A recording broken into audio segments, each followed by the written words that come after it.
بسم اللہ الرحمن الرحیم۔ السلام علیکم دوستو، دنیا بھر کی خبروں میں آج آپ سنیں گے، لیکن اس سے پہلے اگر ہو سکے تو لائک اور سبسکرائب کا بٹن ضرور دبا لیں، شکریہ۔ جنوری کے آغاز میں امریکی صدر نے کئی امریکیوں کی اپنی آنے والی انتظامیہ کے عہدوں پر تقرری کا اعلان کیا تھا۔ ان میں ایک باحجاب کشمیری نژاد امریکی خاتون کا بھی نام شامل تھا، جس نے اپنے خوابوں کی تعبیر حاصل کرنے کے لیے میڈیکل تعلیم چھوڑ کر سماجی امور کی تعلیم حاصل کرنے کا عزم کیا تھا۔ اس تقرری کا اثر امریکی پالیسیوں پر بھی نظر آئے گا۔ بی بی سی کے مطابق سمیرا فاضلی اس وقت امریکی صدر جو بائیڈن کی انتظامیہ میں قومی اقتصادی کونسل کی ڈپٹی ڈائریکٹر ہیں۔ سمیرا 3 بچوں کی ماں ہے اور امریکی ریاست جارجیا سے تعلق رکھتی ہے۔ سمیرا فاضلی کے عزیز و اقارب اب بھی مقبوضہ وادی میں رہتے ہیں، لیکن ان کا مقبوضہ وادی سے ایک اور بھی منفرد تعلق ہے۔ سمیرا کا ایک پھوپھی زاد بھائی مبین شاہ، جو کہ ایک بزنس مین ہے، ان افراد میں شامل تھا جنہیں انڈین حکومت نے 2019 کے حالات کے بعد پبلک سیفٹی ایکٹ کے تحت گرفتار کیے رکھا تھا۔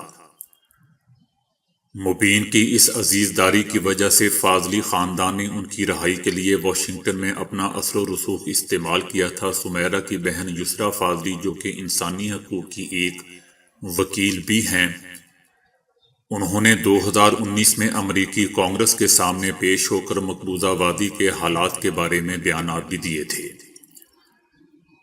انہوں نے اپنے پھوپھی زاد بھائی کی گرفتاری کی تفصیلات پیش کی تھیں اور بتایا تھا کہ کس طرح ان کے رشتہ دار ان کی تلاش میں ایک جیل سے دوسری تک مارے پھرتے رہے۔ امریکی کانگریس کے سامنے اپنے بیان میں یسریٰ فاضلی نے مزید کہا کہ انہوں نے 8 اگست 2019 کو مبین شاہ کی گرفتاری کے بارے میں معلومات حاصل کرنے پر امریکی محکمہ خارجہ میں بات کی تھی، اور امریکی محکمہ خارجہ کی انڈیا سے یہ معاملہ اٹھائے جانے سے صرف اس بات کی تصدیق ہوئی تھی کہ انہیں آگرہ میں قید رکھا گیا ہے۔ یسریٰ نے اپنے بیان میں کہا تھا کہ میرے کزن مبین کو ایک مثال بنایا گیا ہے۔ بھارتی اہلکار گھروں پر رات کے وقت چھاپے مار کر انہیں گرفتار کر رہی ہے۔ یسریٰ فاضلی نے مزید کہا تھا کہ ان کا کزن سیاستدان نہیں تھا اور نہ ہی اپوزیشن سے تعلق رکھتا تھا، وہ صرف ایک بزنس مین تھا۔ ان کی زندگی کے کام نے مقبوضہ وادی میں معاشی بہتری لانے پر توجہ دی ہے۔ مبین شاہ، جو ملائیشیا میں مقیم ہے اور دستکاری کا کاروبار کرتا ہے، انہیں اپنے اہلیہ کے ہمراہ مقبوضہ وادی کا دورہ کرنے پر گرفتار کیا گیا تھا۔ وہ انڈیا کے زیر قبضہ مقبوضہ وادی اور پاکستان کے زیر انتظام کشمیر کے درمیان تجارت کے فروغ کے لیے سرحد کے دونوں اطراف سرگرم رہتا تھا۔ روزگار کے سلسلے میں پولینڈ سے میکسیکو جانے والے نوجوانوں کے بتائے بغیر ان کے جسمانی اعضاء نکال لیے گئے۔ پولینڈ کے دارالحکومت وارسا سے گزشتہ روز ملنے والی رپورٹ کے مطابق ایک شہری کی ہلاکت کی بھی تصدیق ہوئی ہے۔ 2 نوجوان اس ماہ کے پہلے ہفتے میں روزگار کے لیے میکسیکو گئے تھے اور ان کی عمریں 20 اور 22 سال کے درمیان بتائی گئی ہیں، جبکہ دوسرا نوجوان ہاسپٹل میں کومے میں ہے۔ ان دونوں نوجوانوں کے ساتھ میکسیکو جانے والا انہی کا ایک ہم عمر تیسرا نوجوان واپس پولینڈ آ چکا ہے۔ اس واقعے کے منظر عام پر آنے کے بعد میکسیکو حکومت کی جانب سے تحقیقات کی جا رہی ہیں۔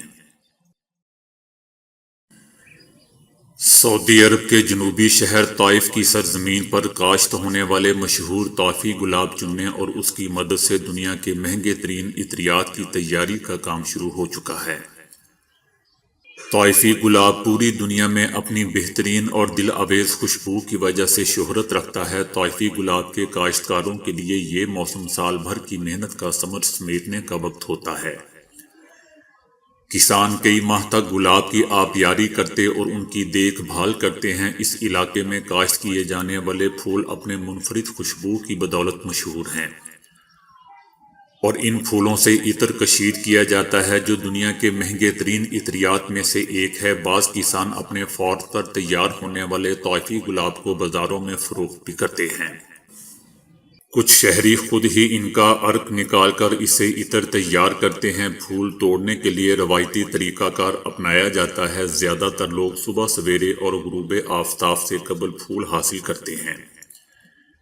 یہ اوقات پھولوں کے فوائد حاصل کرنے اور ان کے عرق کے حصول کے لیے زیادہ موزوں ہوتے ہیں۔ اس کے بعد پھولوں کو کارخانے لے جایا جاتا ہے جہاں ان سے عطر کشید کیا جاتا ہے۔ پھولوں سے عطر کا حصول متعدد مراحل میں ہوتا ہے۔ پہلے مرحلے میں 12,000 کے قریب پھول ایک بڑی دیگ میں ڈالے جاتے ہیں۔ اس کے بعد دیگ کے نیچے آگ جلائی جاتی ہے اور بھاپ آنے تک انہیں پکایا جاتا ہے۔ پاکستان میں اپنی سابقہ بیوی کی قابل اعتراض تصاویر سوشل میڈیا پر پوسٹ کرنے کے کیس میں سابق ایس پی جنید ارشد کی ضمانت سپریم کورٹ سے خارج ہو گئی ہے۔ ملزم کے وکیل کا کہنا تھا کہ اس کے موکل پر معمولی الزام ہے، اس کے باوجود وہ گزشتہ 2 سال سے زیر حراست ہے۔ عدالت عظمیٰ کی طرف سے ملزم کی درخواست مسترد کرتے ہوئے کہا گیا کہ کسی خاتون کی قابل اعتراض تصاویر سوشل میڈیا پر پوسٹ کرنا معاشرے کے خلاف جرم ہے، جو کسی صورت برداشت نہیں کیا جا سکتا۔ جسٹس مشیر عالم نے اپنے ریمارکس میں ملزم کے وکیل کو مخاطب کرتے ہوئے کہا کہ میں اور آپ بھی بیٹیوں والے ہیں، ایسے گھناؤنے جرم کو معمولی نہیں کہنا چاہیے۔ دوستو، یہ بڑی ہی عجیب خبر ہے جو کہ بھارت سے ہے۔ بھارتی سائنسدانوں کا کہنا ہے کہ انہوں نے کاکروچ کے دودھ کے ایسے فوائد دریافت کر لیے ہیں کہ جان کر لوگ گائے اور بھینس کے دودھ کو بھول جائیں گے۔ انڈیا ٹائمز کے مطابق بھارتی شہر بنگلور کے institute of stem cell biology and regenerative medicine کے سائنسدانوں نے اپنی تحقیق کے رزلٹ میں بتایا ہے کہ کاکروچ کا دودھ گائے اور بھینس کے دودھ سے زیادہ مفید اور غذائی اجزاء سے بھرپور ہوتا ہے۔ تحقیقاتی ٹیم کے سربراہ کا کہنا تھا کہ لال بیگ کے دودھ میں پروٹین، ضروری امائنو ایسڈز، لحمیات اور شوگر کی مناسب مقدار موجود ہوتی ہے، جو انسانوں کی غذائی ضروریات پوری کرنے کے لیے ناگزیر ہے۔ اس دودھ میں پروٹین اس قدر پائے جاتے ہیں کہ اپنی افادیت کے پیش نظر مستقبل میں سپر فوڈ قرار دیا جا سکتا ہے۔ دوستو، سوشل میڈیا پر بھارتی سائنسدانوں کی اس تحقیق کا کافی مذاق بنایا جا رہا ہے۔ ایک صارف نے لکھا کہ میں نہیں جانتا کہ کاکروچ کا دودھ کیسا ہوتا ہے، لیکن ایمانداری سے اگر یہ دودھ مجھے لافانی، فولادی یا لوہادی بھی بنا دے تو میں پھر بھی اسے نہ پیوں۔ دوستو، اس صارف نے تو میرے دل کی بات کہہ دی۔ بھارت میں مقامی طور پر تیار کردہ کورونا ویکسین کا تجربہ کچی آبادی کے رہائشیوں پر کر دیا گیا ہے۔ کلینیکل ٹرائل میں آدھے لوگوں کو تجرباتی ویکسین اور بقیہ نصف کو انجیکشن میں بے ضرر سیال دیا گیا۔ امریکی میڈیا رپورٹ کے مطابق بھوپال میں لوگوں کو بتائے بغیر کورونا ویکسین کا تجربہ کیا گیا۔ بھوپال کی کچی آبادی شنکر نگر کے غریب لوگوں کو اس کے بدلے 750 روپے دیے گئے۔ امریکی میڈیا کا کہنا تھا کہ یہ بھارت کی مقامی کورونا ویکسین کو ویکسن کا کلینیکل ٹرائل تھا جس میں قواعد کی خلاف ورزی کی گئی۔ شنکر نگر کے غریب رہائشیوں کو کورونا ویکسین کا کہہ کر ان پر کلینیکل تجربہ کیا گیا۔ متاثرین کا کہنا ہے کہ انہیں کہا گیا کہ اگر ویکسین نہ لگوائی تو کورونا ہو جائے گا۔ مذکورہ ویکسین لینے کے بعد لوگوں کی اکثریت یہ سمجھتی رہی کہ وہ کورونا سے محفوظ ہو چکے ہیں اور انہوں نے حفاظتی اقدامات بھی ترک کر دیے۔ اس سے قبل بھارت میں تیار کردہ ویکسین غیر مؤثر ثابت ہونے پر جنوبی افریقہ نے بھارت کو واپس کر دی تھی۔ جنوبی افریقہ نے خط لکھ کر بھارتی حکام کو آگاہ کیا تھا کہ سیرم انسٹی ٹیوٹ آف انڈیا میں بنی ویکسین کورونا کی نئی قسم پر اثر نہیں کر رہی، اس لیے وہ اپنی ویکسینیشن پروگرام میں بھارت سے ملنے والی ویکسین کے استعمال کو روک رہے ہیں۔ جنوبی افریقہ نے 1 ملین ویکسین بھارت سے خریدی تھی، جو فروری کے پہلے ہفتے جنوبی افریقہ پہنچی تھی۔ 5 لاکھ مزید ویکسین جلد ہی جنوبی افریقہ پہنچنے والی تھیں، جس کی ترسیل فوری طور پر روک دی گئی ہے۔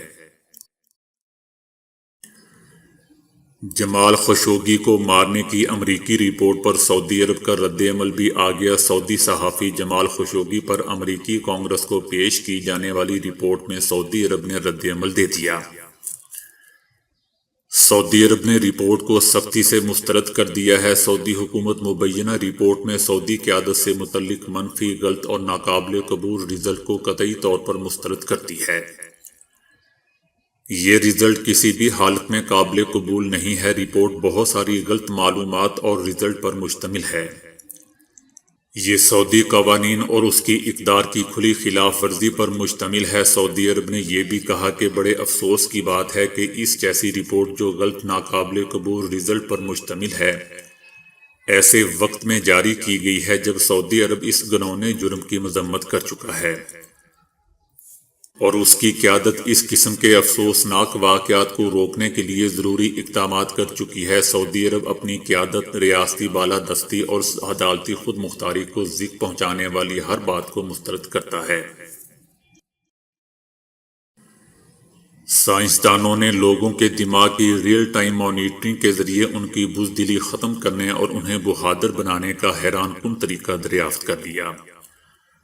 سائنسدانوں کی تیار کردہ یہ ٹیکنیک انسانی دماغ کے افعال کو تبدیل کر کے اس میں اعتماد پیدا کرنے اور خوف ختم کرنے کی صلاحیت رکھتی ہے۔